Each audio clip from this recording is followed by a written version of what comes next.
प्रिय भक्तजनों, आज की वीडियो में आप श्रीमद् भागवत महापुराण के द्वितीय स्कंद के 7वें अध्याय की कथा सुनेंगे, जिसमें कि भगवान के लीला अवतारों की कथा का वर्णन सुनाया जाएगा। तो आइए भक्तों, हम अपनी कथा को प्रारंभ करते हैं। ब्रह्मा जी कहते हैं, अनंत भगवान के प्रलय के जल में डूबी हुई पृथ्वी का उद्धार करने के लिए समस्त यज्ञ में 12 शरीर ग्रहण किया था। आदिदैत्य हिरण्याक्ष जल के अंदर ही लड़ने के लिए उनके सामने आया।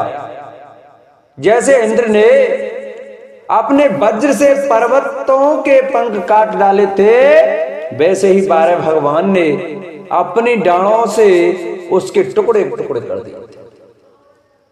फिर उन्हीं प्रभु ने रुचि नामक प्रजापति की पत्नी आकुति के गर्भ से सुयज्ञ के रूप में अवतार ग्रहण किया।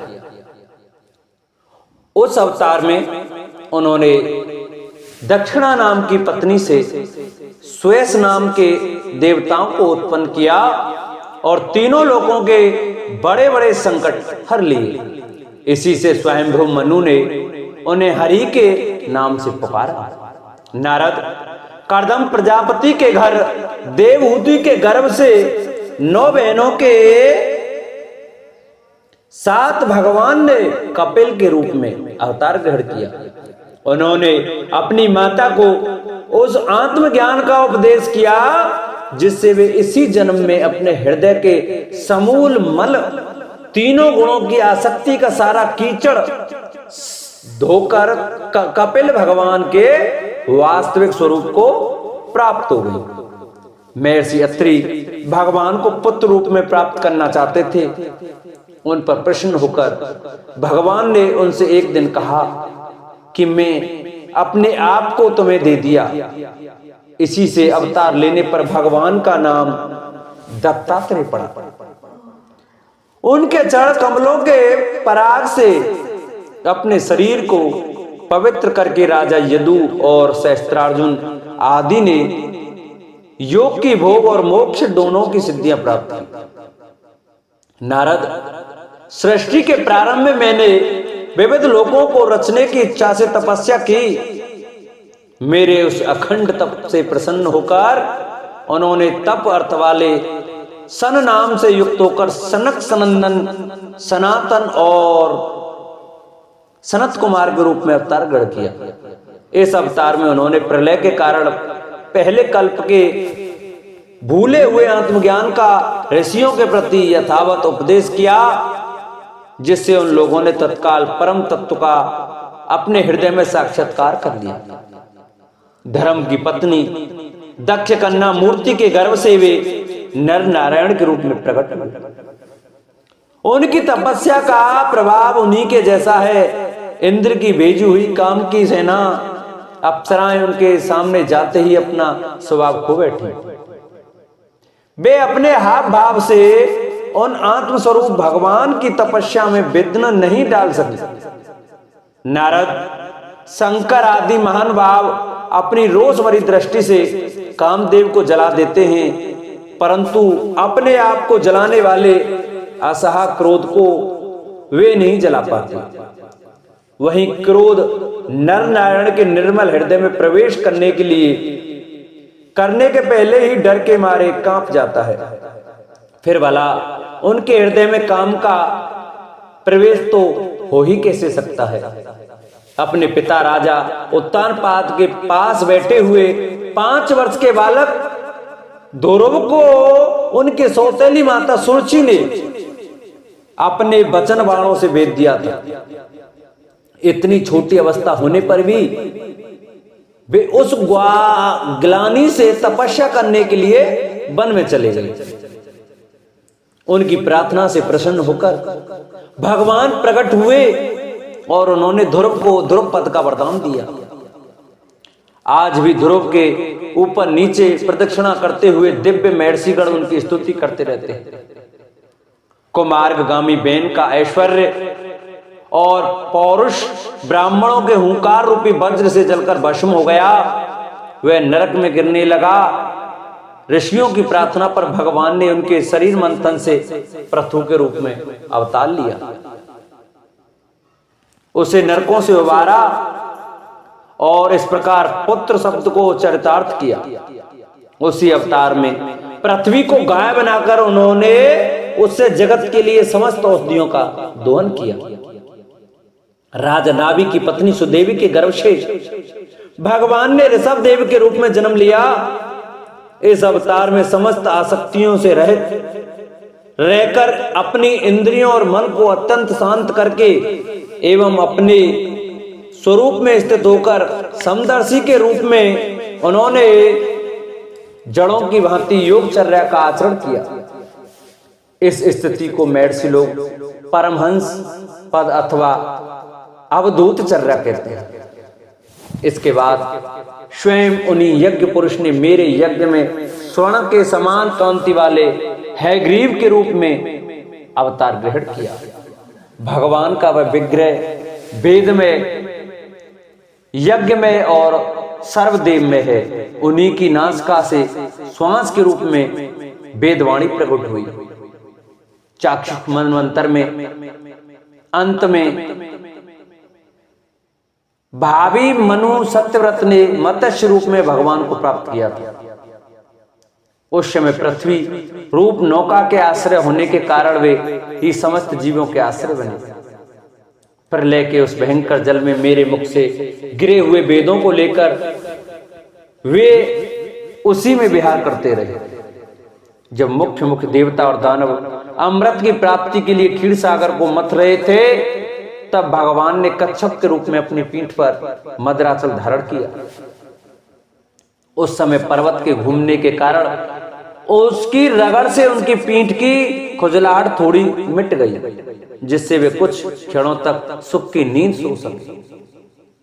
देवताओं का महान भय मिटाने के लिए उन्होंने नरसिंह का रूप धारण किया। फड़कती हुई भौं और तीखी डालों से उनका मुख बड़ा भयावना लगता था। हिरण्यकश्यप उन्हें देखते ही हाथ में गदा लेकर उन पर टूट पड़ा। इस पर भगवान नरसिंह ने दूर से ही उसे पकड़कर अपनी जांघों पर डाल लिया और उसके झटपटाते रहने पर भी अपने नखों से उसका पेट फाड़ डाला। बड़े भारी सरोवर में महाबली गिराह ने गजेंद्र का पैर पकड़ लिया।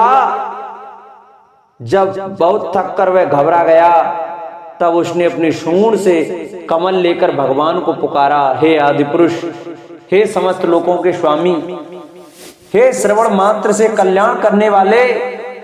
उसी की पुकार सुनकर अनंत शक्ति भगवान चक्रपाणी गरुड़ की पीठ पर चढ़कर वहां आए और अपने चक्र से उन्होंने ग्राह का मस्तक उखाड़ डाला। इस प्रकार कृपावश भगवान ने अपने शरणागत गजेंद्र को सूंड पकड़कर उस विपत्ति से उसका उद्धार किया। भगवान वामन आदित्य के पुत्रों में सबसे छोटे थे, परंतु गुणों की दृष्टि से वे सबसे बड़े थे, क्योंकि यज्ञ पुरुष भगवान ने इस अवतार में बलि के संकल्प छोड़ते ही संपूर्ण लोक को अपने चरणों से ही नाप लिया था। वामन बनकर उन्होंने 3 पग पृथ्वी के बहाने बलि से सारी पृथ्वी ले ली, परंतु इससे यह बात सिद्ध कर दी कि सन्मार्ग पर चलने वाले पुरुष को याचना के सिवा और किसी उपाय से समर्थ पुरुष भी अपने स्थान से नहीं हटा सकते, ऐश्वर्य से च्युत नहीं कर सकते। दैत्यराज बलि ने अपने सिर पर स्वयं वामन भगवान का चरणामृत धारण किया था। ऐसी स्थिति में उन्हें जो देवताओं के राजा इंद्र की पदवी मिली, इसमें कोई बलि का पुरुषार्थ नहीं था। अपने गुरु शुक्राचार्य के मना करने पर भी वे अपनी प्रतिज्ञा के विपरीत कुछ भी करने को तैयार नहीं हुए, और तो क्या भगवान का तीसरा पग पूरा करने के लिए उनके चरणों में सिर रखकर उन्होंने अपने आप को ही समर्पित कर दिया। नारद, तुम्हारे अत्यंत प्रेम भाव से परम प्रसन्न होकर हंस के रूप में भगवान ने तुम्हें योग ज्ञान और आत्म तत्व को प्रकाशित करने वाले भागवत धर्म का उपदेश किया। वह केवल भगवान के शरणागत भक्तों को ही सुगमता से प्राप्त होता है। वे ही भगवान स्वयंभव आदि मनमंत्रों में मनु के अवतार में लेकर मनु वंश की रक्षा करते हुए दसों दिशाओं में अपने सुदर्शन चक्र के समान तेज से बेरोक टोक निष्कपट निष्कंटक राज करते हैं।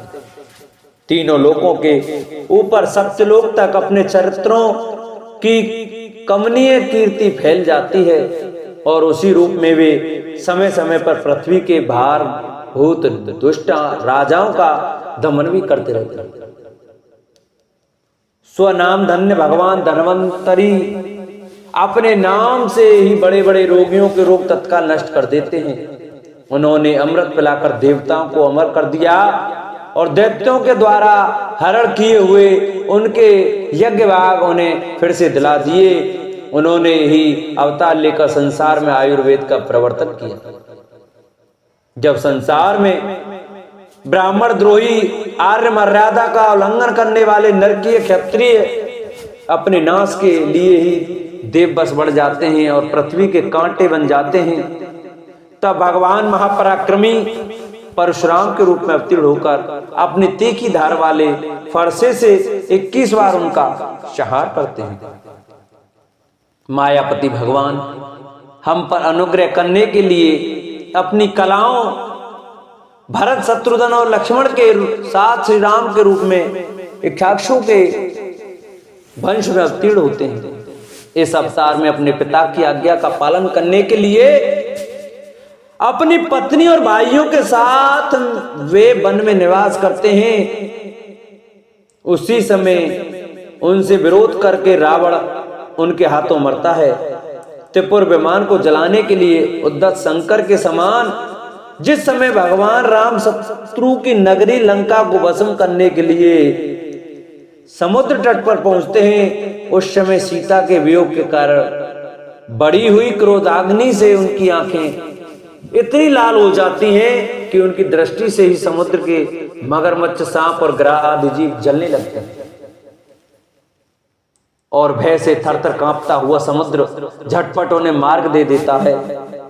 जब रावण की कठोर छाती से टकराकर इंद्र के वाहन ऐरावत के दांत चूर चूर होकर चारों ओर फैल गए थे, जिससे दिशाएं सफेद हो गई थी, तब दिग्विजयी रावण घमंड से फूलकर हंसने लगा था। वही रावण जब श्री रामचंद्र जी की पत्नी सीता को चुराकर ले जाता है और लड़ाई के मैदान में उनसे लड़ने के लिए गर्व पूर्वक आता है, तब भगवान श्री राम के धनुष की टंकार से उसका वह घमंड प्राणों के साथ तत्क्षण विलीन हो जाता है। जिस समय झुंड के झुंड दैत्य पृथ्वी को रोन डालेंगे, उस समय उसका भार उतारने के लिए भगवान अपने सफेद और काले केश से बलराम और कृष्ण के रूप में कलावतार ग्रहण करेंगे। वे अपनी महिमा को प्रकट करने वाले इतने अद्भुत चरित्र करेंगे कि संसार के मनुष्य उनकी लीलाओं का रहस्य बिल्कुल नहीं समझ सकेंगे।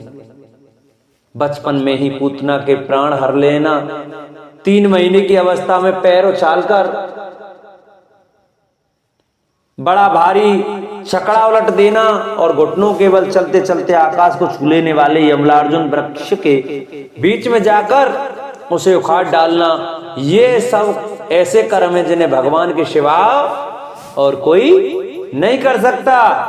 जब कालिया नाग के विष से दूषित हुआ यमुना जल पीकर बछड़े और गौ बालक मर जाएंगे, तब वे अपनी सुधामयी कृपा दृष्टि की वर्षा से उन्हें जीवित कर देंगे और यमुना जल को शुद्ध करने के लिए वे उसमें विहार करेंगे तथा विपत्ति तथा विष की शक्ति से जीव लपलपाते हुए कालिया नाग को वहां से निकाल देंगे। उसी दिन रात को जब सब लोग यहीं जमुना तट पर सो जाएंगे और दावाग्नि से आसपास का मूंज का वन चारों ओर से जलने लगेगा, तब बलराम जी के साथ वे प्राण संकट में पड़े हुए ब्रजवासियों को उनकी आंखें बंद कराकर उस अग्नि से बचा लेंगे। उनकी यह लीला भी अलौकिक ही होगी। उनकी शक्ति वास्तव में अचिंत्य है। उनकी माता उन्हें बांधने के लिए जो जो रस्सी लाएंगी वही उनके उधर में पूरी नहीं पड़ेगी, 2 उंगली छोटी ही रह जाएगी। तथा जमाई लेते समय श्री कृष्ण के मुख में 14 भवन देखकर पहले तो यशोदा भयभीत हो जाएंगी, परंतु फिर वे संभल जाएंगे। वे नंद बाबा को अजगर के भय से और वरुण के पास से छुड़ाएंगे। मैं दानव का पुत्र व्योमासुर जब गोप बालों को पहाड़ की गुफा में बंद कर देगा तब वे उन्हें भी वहां से बचा लाएंगे। गोकुल के लोगों को जो दिन भर तो काम धंधों में व्याकुल रहते हैं और रात को अत्यंत थक कर सो जाते हैं, साधनाहीन होने पर भी वे अपने परम धाम में ले जाएंगे। निष्पाप नारद जब श्री कृष्ण की सलाह से गोप लोग इंद्र का यज्ञ बंद कर देंगे तब इंद्र ब्रजभूमि का नाश करने के लिए चारों ओर से मूसलाधार वर्षा करने लगेंगे। उससे उनकी तथा उनके पशुओं की रक्षा करने के लिए भगवान कृपा पर वश हो 7 वर्ष की अवस्था में ही 7 दिनों तक गोवर्धन पर्वत को एक ही हाथ से छत्रक पुष्प कुकुरमुत्ते की तरह खेल खेल में ही धारण किए रहेंगे। वृंदावन में विहार करते हुए रास करने की इच्छा से वे रात के समय जब चंद्रमा की उज्जवल चांदनी चारों ओर से छिटक रही होगी अपनी बांसुरी पर मधुर संगीत की लंबी तान छेड़ेंगे। उससे प्रेम विवश होकर आई हुई गोपियों को जब कुबेर का सेवक शंखचूड़ हरण करेगा तब वे उसका सिर उतार लेंगे। और भी बहुत से प्रलंबासुर, दैनकासुर, बकासुर, केसी, अरिष्टासुर आदि दैत्य, चारूढ़ आदि पहलवान, कुबलिया पीड़ हाथी, कंस, कालियावन, भौमासुर, मिथ्या, वासुदेव, साल्व, द्विवेद, बानर, वल्लभ, वल, दंतवक्र तथा नग्नजित के साथ बैल, संबासुर, विदुरथ और रुक्मी आदि तथा काम्बोज, मत्स्य, कुरु, केके और सृजय आदि देशों के राजा लोग एवं जो भी योद्धा धनुष धारण करके युद्ध के मैदान में सामने आएंगे वे सब बलराम, भीमसेन और अर्जुन आदि नाम की आड़ में स्वयं भगवान के द्वारा मारे जाकर उन्हीं के धाम में चले जाएंगे। समय के फेर से लोगों की समझ कम हो जाती है, आयु भी कम होने लगती है। उस समय जब भगवान देखते हैं कि अब ये लोग मेरे तत्व को बताने वाली वेदवाणी को समझने में असमर्थ होते जा रहे हैं तब प्रत्येक कल्प में सत्यवती के गर्भ से व्यास के रूप में प्रकट होकर वे वेद रूपी वृक्ष का विभिन्न शाखाओं के रूप में विभाजन कर देते हैं। देवताओं के शत्रु दैत्य लोग भी वेद मार्ग का सहारा लेकर मैं दानव के बनाए हुए अदृश्य वेग वाले नगरों में रहकर लोगों का सत्यानाश करने लगेंगे। तब भगवान लोगों की बुद्धि में मोह और अत्यंत लोभ उत्पन्न करने वाला वेश धारण करके बुद्ध के रूप में वैश्विक धर्म का उपदेश करेंगे। कलयुग के अंत में जब सत्पुरुषों के घर भी भगवान की कथा होने में बाधा पड़ने लगेगी, ब्राह्मण, क्षत्रिय तथा वैश्य पाखंडी और शूद्र राजा हो जाएंगे। यहाँ तक कि कहीं भी स्वाहा, स्वधा और बशत्कार की ध्वनि देवता पितरों के यज्ञ श्राद्ध की बात तक नहीं सुनाई पड़ेगी। तब कलयुग का शासन करने के लिए भगवान कल के अवतार ग्रहण करेंगे।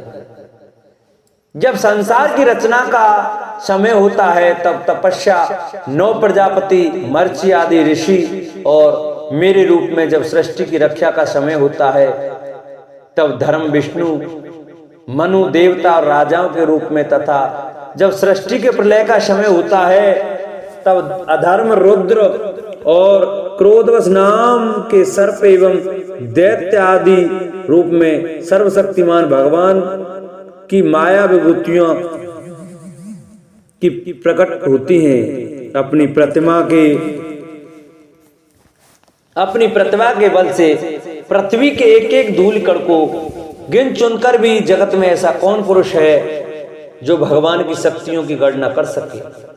जब वे त्रिविक्रम अवतार लेकर त्रिलोकी को नाप रहे थे उस समय उनके चरणों के अदम्य वेग से प्रकृति रूप अंतिम आवरण से लेकर सत्यलोक तक सारा ब्रह्मांड कांपने लगा था।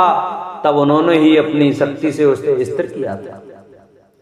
समस्त सृष्टि की रचना और संहार करने वाली माया उनकी एक शक्ति है।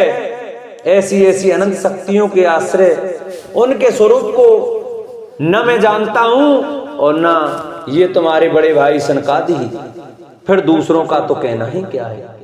आदिदेव भगवान से सहस्त्र मुख से उनके गुणों का गायन करते आ रहे हैं, परंतु वे अभी भी उनकी अंत की कल्पना नहीं कर सके। जो निष्कपट भाव से अपना सर्वस्व और अपने आप को भी उनके चरण कमलों में न्यौछावर कर देते हैं, उन पर वे अनंत भगवान स्वयं ही अपनी ओर से दया करते हैं और उनकी दया के पात्र ही उनकी दुस्तर माया का स्वरूप जानते हैं और उसके पार जा पाते हैं। वास्तव में ऐसे पुरुष ही कुत्ते और सियारों के कलेवा रूप अपने और पुत्रादि के शरीर में यह मैं हूं और यह मेरा है ऐसा भाव नहीं करते। प्यारे नारद, परम पुरुष की उस योग माया को मैं जानता हूं तथा तुम लोग भगवान शंकर, दैत्य कुल भूषण प्रहलाद, शत्रुपा, मनुपुत्र, प्रियव्रत आदि प्राचीन वर ही ऋभु और ध्रुव भी जानते हैं। इनके सिवा इक्षाक्षु, पुरुरवा, मुचकुंद, जनक, गाद, रघु, अम्बरीश, सगर, गय, ययाति आदि तथा मानदाता, अलर्क, सतधनवा, अनु, रंतिदेव, भीष्म, बलि, अमुत्र, दिलीप, सौभरी, उत्तग, शिव, देवल, पिप्पलाद, सारस्वत, उद्धव, पाराशर, भूरसेन एवं विभीषण, हनुमान, सुखदेव, अर्जुन, आष्टेसेन, विदुर और ऋतुदेव आदि महात्मा भी जानते हैं, जिन्हें भगवान के प्रेमी भक्तों का आशा स्वभाव बनाने की शिक्षा मिली है। वे स्त्री, शूद्र, हूण, भील और पाप के कारण पशु पक्षी आदि योनियों में रहने वाले भी भगवान की माया का रहस्य जान जाते हैं और इस संसार सागर से सदा के लिए पार हो जाते हैं। फिर जो लोग वैदिक सदाचार का पालन करते हैं, उनके संबंध में तो कहना ही क्या है। परमात्मा का वास्तविक स्वरूप एक शांत, अभय एवं केवल ज्ञान रूप है। न उनमें माया का मल है और न तो उसके द्वारा रची हुई विषमताएं ही वह सत और असत दोनों ही से परे हैं। किसी भी वैदिक या लौकिक शब्द की वहां तक पहुंच नहीं है। अनेक प्रकार के साधनों से संपन्न होने वाले कर्मों का फल भी वहां तक नहीं पहुंच सकता और तो क्या स्वयं माया भी उनके सामने नहीं जा पाती, लजाकर भाग खड़ी होती है। परम पुरुष भगवान का वही परम पद है। महात्मा लोग उसी का शोक रहित अनंत आनंद स्वरूप ब्रह्मा के रूप में साक्षात्कार करते हैं। संयमशील पुरुष उसी में अपने मन को समाहित करके स्थित हो जाते हैं। जैसे इंद्र स्वयं मेघ रूप से विद्यमान होने के कारण जल के लिए कुआं खोदने की कुदाल नहीं रखते, वैसे ही वे भेद दूर करने वाले ज्ञान साधनों को भी छोड़ देते। समस्त कर्मों के फल भी भगवान ही देते हैं, क्योंकि मनुष्य अपने स्वभाव के अनुसार जो शुभ कर्म करता है वह सब उन्हीं की प्रेरणा से होता है। इस शरीर में रहने वाले पंचभूतों के अलग अलग हो जाने पर जब यह शरीर नष्ट हो जाता है, तब भी इसमें रहने वाला जन्म पुरुष आकाश के समान नहीं होता। बेटा नारद, संकल्प से विश्व की रचना करने वाले षड़ेश्वर्य संपन्न श्री हरि का मैंने तुम्हारे सामने संक्षेप वर्णन किया है। जो कुछ कार्य कारण अथवा भाव अभाव है वह सब भगवान से भिन्न नहीं है। फिर भी भगवान तो इससे पृथक ही है। भगवान ने मुझे जो उपदेश किया था वह यही भागवत है। इसमें भगवान की विभूतियों का संक्षिप्त वर्णन है। तुम इसका विस्तार करो।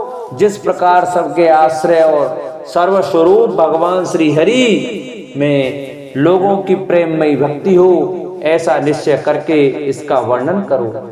जो पुरुष भगवान की अचिंत्य शक्ति माया का वर्णन या दूसरों के द्वारा किए हुए वर्णन का अनुमोदन करते हैं अथवा श्रद्धा के साथ नित्य श्रवण करते हैं, उनका चित्त माया से कभी मोहित नहीं होता। बोलो भागवत भगवान की जय। आज की कथा को हम यहीं विश्राम करते हैं। आगे की कथा हम आपको कल सुनाएंगे।